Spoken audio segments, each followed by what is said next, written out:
adolescent development major.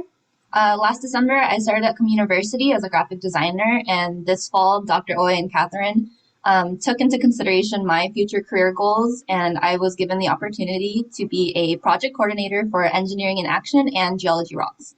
I'm currently working towards becoming a K-8 teacher, so this was very exciting, and I'm really happy to be able to share with you my first semester with EIA and Geology Rocks. Next slide, please. So, what is EIA and Geology Rocks? What we do on the CommUniverCity side is we contact various schools and after-school programs in the San Jose area, schedule time for presentations, whether that be after school or during class, and we create SJSU student groups to fill these slots. On the SJSU student side, they would then create presentations and activities geared towards K-8 grade levels centered around the concepts that they learn in class. This semester, I had the wonderful task of coordinating both in-person and virtual ones via Zoom, so that was kind of challenging but really exciting. Next slide. So who participated? We had professors from SJSU graciously add us to their course schedule using the EIA and Geology Rocks presentations as their presentation assignments on their syllabus. So from the SJSU side, we had Professor Leanne Taruya, who taught 2 sections of Geology 2, Professor Emi Ishida, who taught us a section of MADI 25, and our very own Dr. Oy, who also taught a section of MADI 25. On the community side, we got in touch and scheduled class time with Olander Elementary School, Horace Mann Elementary School, and ACE Inspire Academy. As always, we love working with the after-school program Coral and worked with the Coral programs at McKinley, Olander, and Empire Gardens.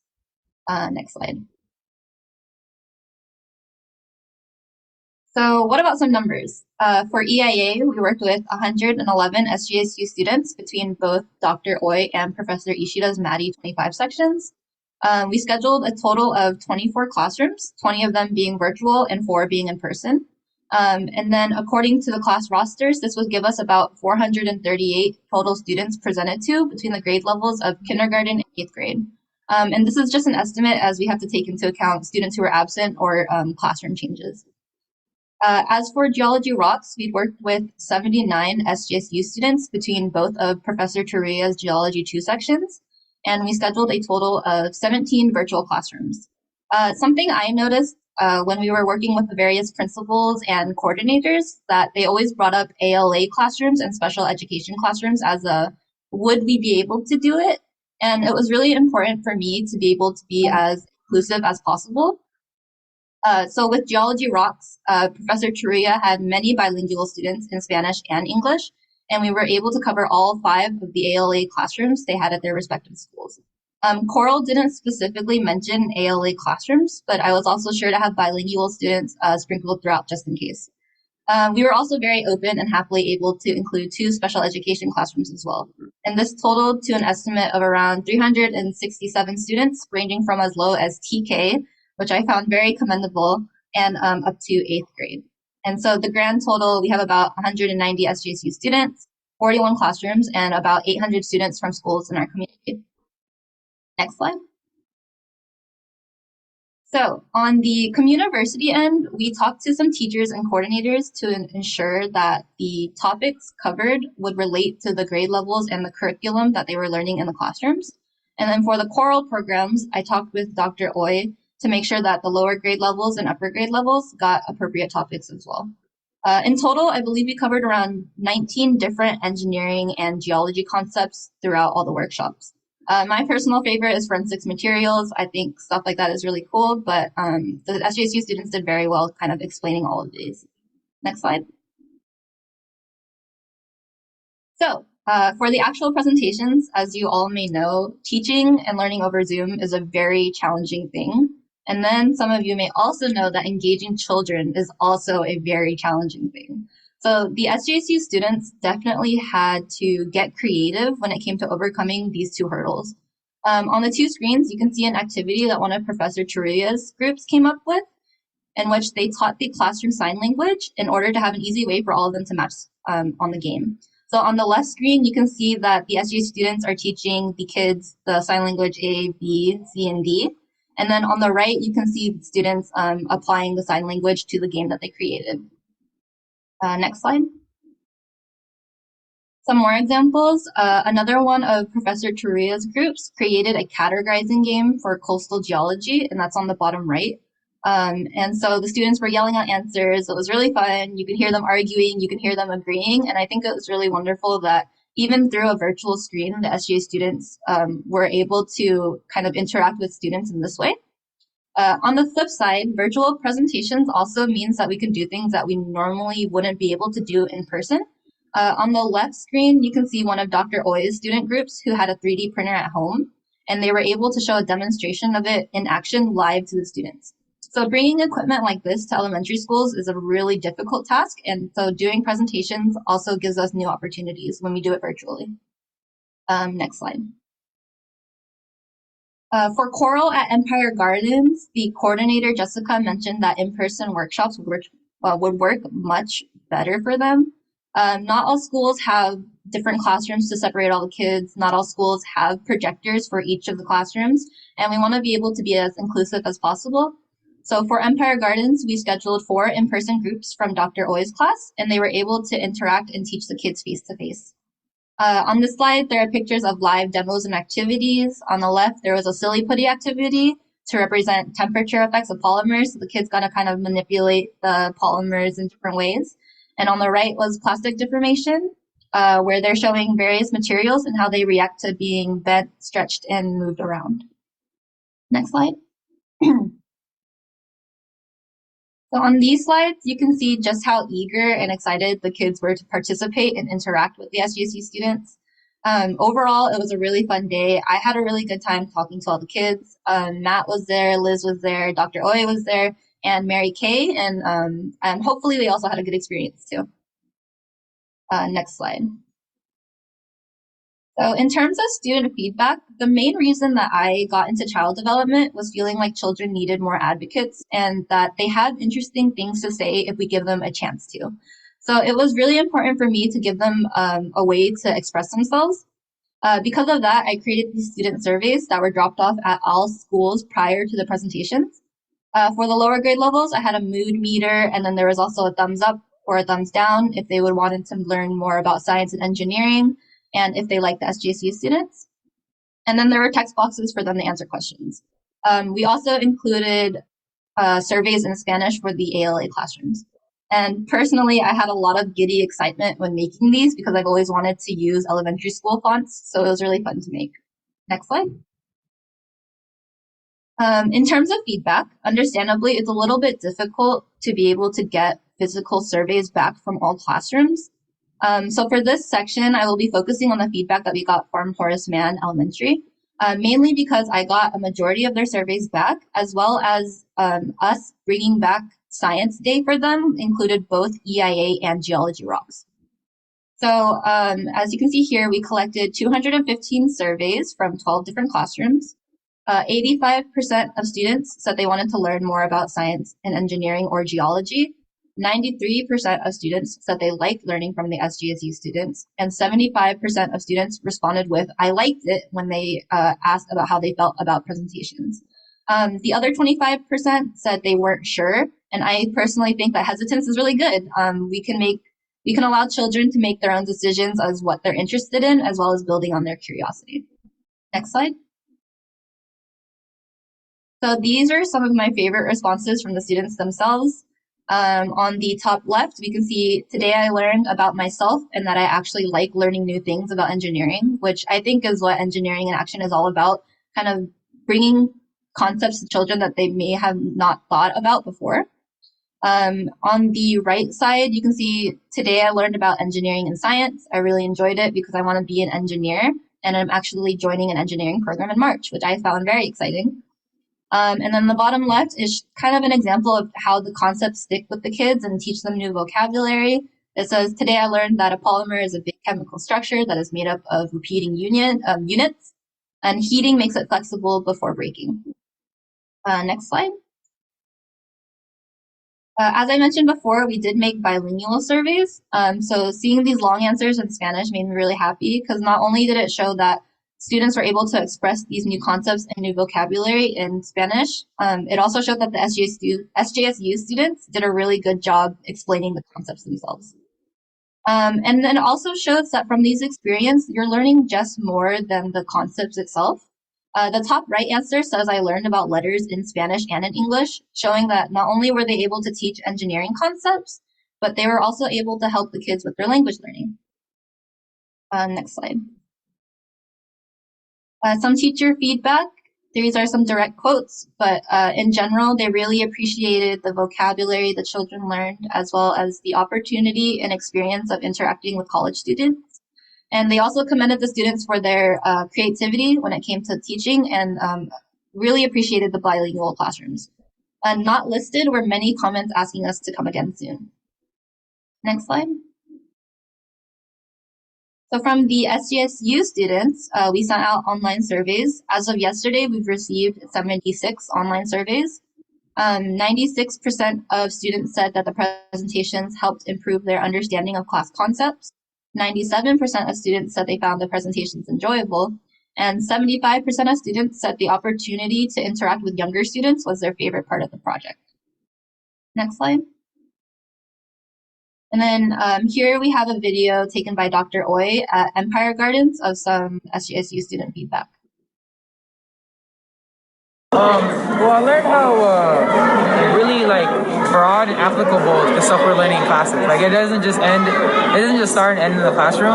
It's really applicable everywhere, to the point where fourth graders understand, you know? Yeah. So, yeah. Tiffany? Yeah, so one thing that my takeaway from teaching kids is that you could take the material that you're learning in class and then try to broaden it down to teach everyone, even fourth graders and elementary students, the type of material. Yeah. It was kind of interesting seeing how Maddie 25 has a lot to do with what we're learning about, and also has to do with real life applications. So kind of seeing that in action.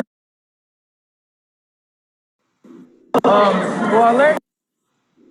And so from the surveys and also Mary Kay doing some interviews, we got some really good quotes from the SJSU students.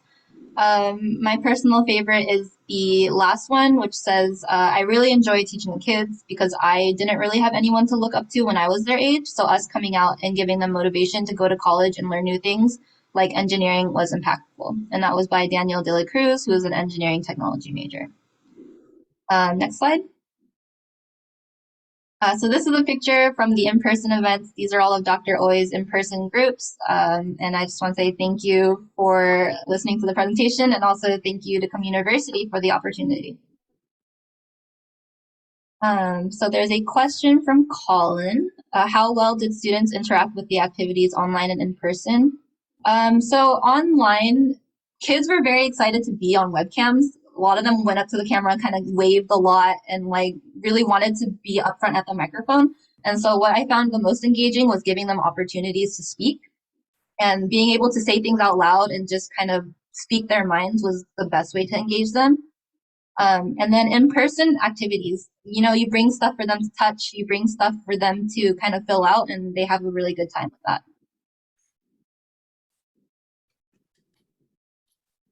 Wow, that was a really great presentation, Cristine. I'm really impressed. Any other comments or questions from the group?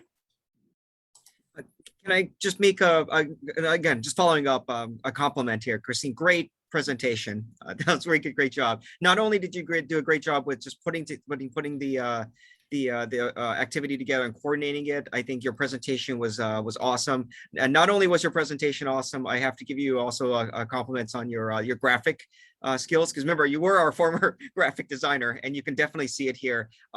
This is actually the first time I'm seeing this presentation, so this is all you, Cristine, when you presented it. So this is awesome, and thank you to all the support team too who made this possible. Like Cristine said, Mary Kay, who just recently joined us, was there. Matt took this picture. Elizabeth made a lot of the contacts with the schools behind the scenes, and so if it weren't for Liz, we wouldn't be having the contacts, right? We wouldn't have anywhere to go.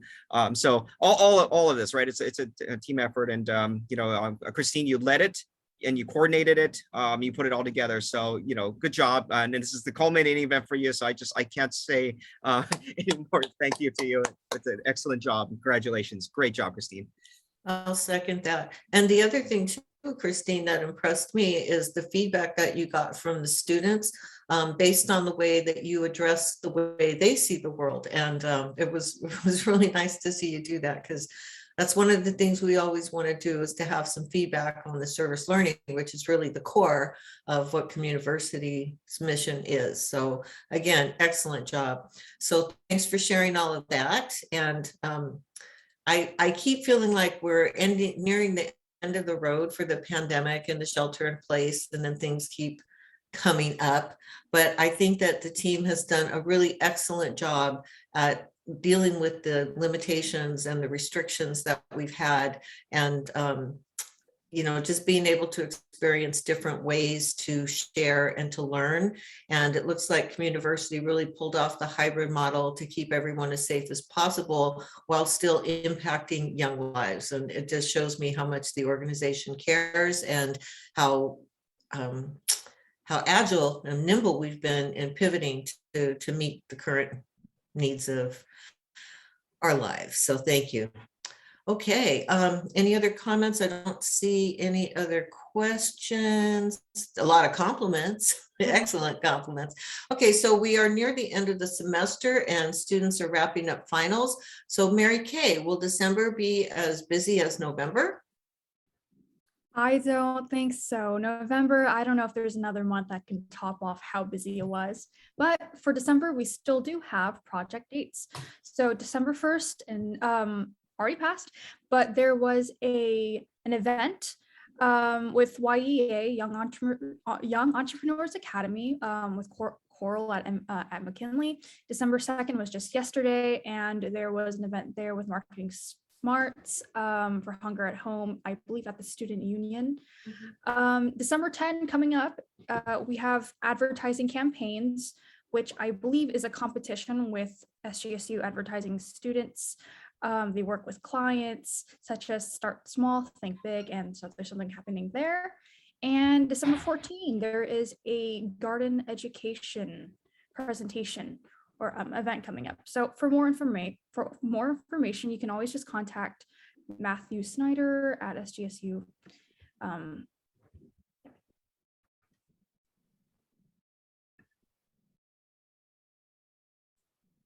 Okay, Joan, I think we can start wrapping up the meeting now, right? Okay, all right. So thank you for that, Mary Kay. We appreciate it. And I'd like to encourage everybody to remember to follow and engage with CommUnivercity's social media. And now is the time that if you have information to share, announcements to make, now is your time. Does anyone have any announcements they'd like to make to the group? I see Jose posted something in the chat. Been good for, oh wait, Jose, are you at, hang on. I have to read this out loud because skimming is not helping me. As an infant, from Jose Posadas, immigrant from Mexico whose family settled in San Jose, a resident of downtown for 50 years, attended Empire Gardens Elementary, Empire, so awesome, Burnett, now Mwekma Ohlone Junior High and Middle School, and San Jose High School at one point Academy, and a graduate of SJSU. Go Spartans. I'm ad living here. I would be happy to make a donation. Okay, I wanted to make sure that was real. You all heard it, right? Also, the students, faculty, and community leaders at CommUnivercity are doing good for families like mine. I'm not gonna cry. I wish this organization was around when I was growing up. You all make learning fun. $500, aka $1,000. A la Joan. Everyone have a safe, joyful holiday. Thank you, Jose. You like mean a ton to us. I think about you all the time. Okay, thank you so much. Alrighty, so let's see here. So looking at these are really long comments. Okay, so you're very welcome, Jose. Thank you. And we have one more. Let's see. Okay, so we have something from Buff. Buff, do you want to mention your comment in? Sure, just briefly. So we hope to have our report on solar powered transportation published by Mineta Transportation Institute within the next week or so.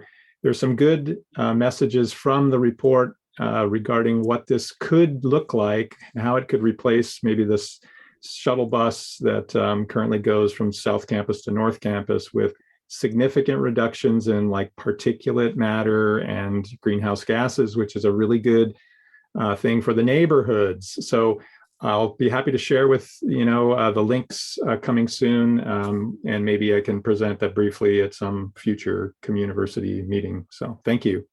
Yeah, and Buff, I just really quickly want to add, I see Terry smiling really big in there because she's from the Spartan Keys neighborhood, which is like basically bisected by this shuttle. So if you've already done the report, but if you want anyone to really listen to it, it'll be Terry and the board members of Spartan Keys neighborhood. Okay, fantastic. Thank you. All right. Anyone else have any comments before John closes us out for the year? Oh my gosh, for the year. It's the end of the year, everybody. I know. Well, I hope everybody has a great holiday season. But thank you all for being here, and keep on the lookout for information from Matt that has details for the February 4th meeting to kick off the spring. And from everyone here at CommUnivercity, we wish you the absolute best holiday season. We are adjourned. Have a great rest of the day. Thank you, everybody. Happy Happy holidays. holidays. Enjoy your break. Get some relaxation, some happiness with your family and loved ones. Thank you, everybody.